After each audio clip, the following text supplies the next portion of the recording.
I'm not sure how you counter that in this circumstance. And again, to Arsenal's preparation around set pieces, you know that Vicario is not that physical presence to come over the top. So you crowd the box in, and then you trust how big your side is or how much bigger you are than the opponent to get on the end of the ball.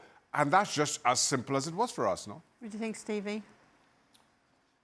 You know, the way Arsenal go about it, it's very difficult to defend against. Sometimes you've just got to applaud the opposition. You know, the fact... There's two elements to what Arsenal do. And clearly the first one is the delivery, because the delivery has to be spot on. And that delivery is absolutely on the money. Yeah. You know, it's flat, and the pace of the ball. I mean, if we're asking goalkeepers to make quick judgments with the pace that the ball's coming in, you've got no chance of doing that. But the second thing is the movement.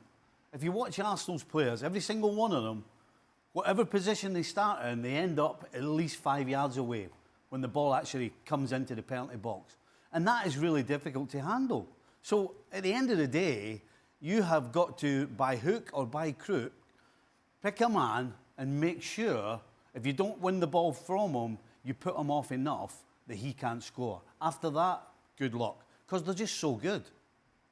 So the starting position, if indeed you're going to pick up players that are on the move, your starting position, if you're a defending player, also has to be spot on. And so if you're Christian Cuti Romero, you can't be in front of Gabriel to begin the sequence, because guess what? You're no longer following what his movement is behind you. And it also doesn't help that Gabriel gives him a two-handed push, but by then he's already searching, he's already fishing. And so there are two parts to this. What Arsenal are doing offensively, but also what Spurs were not doing defensively. As to the game in general, the fact that we're spending so much time talking about a set piece for Arsenal, it tells you that this was a fascinating tactical battle. Code word for boring.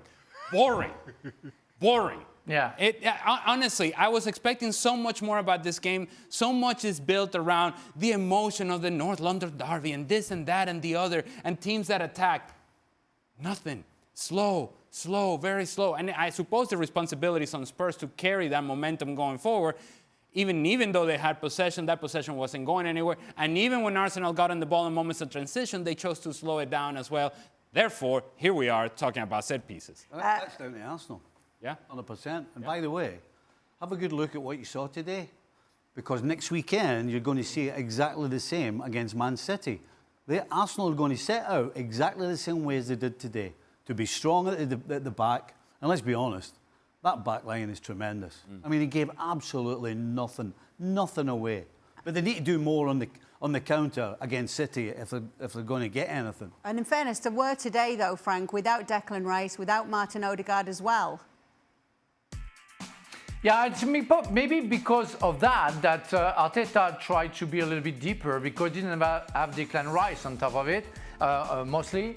And so, because he had Jorginho and Partey and felt a little bit more fragile, he decided to count on this back four. And as Stevie said, and we all agreed, is a tremendous back four. And on top of it, Raya is very good at this moment. So it's very hard to beat. So you better count on them. And it worked very well. And it says to the opponents that they can have two players missing. They're going to be strong. They're going to be strong defensively. So at least they can count for a draw next week against Manchester City. Manchester City will have to be very good to beat Arsenal, because it's a very tough team to play against. And even without Odegaard, Declan Rice, I think will be there.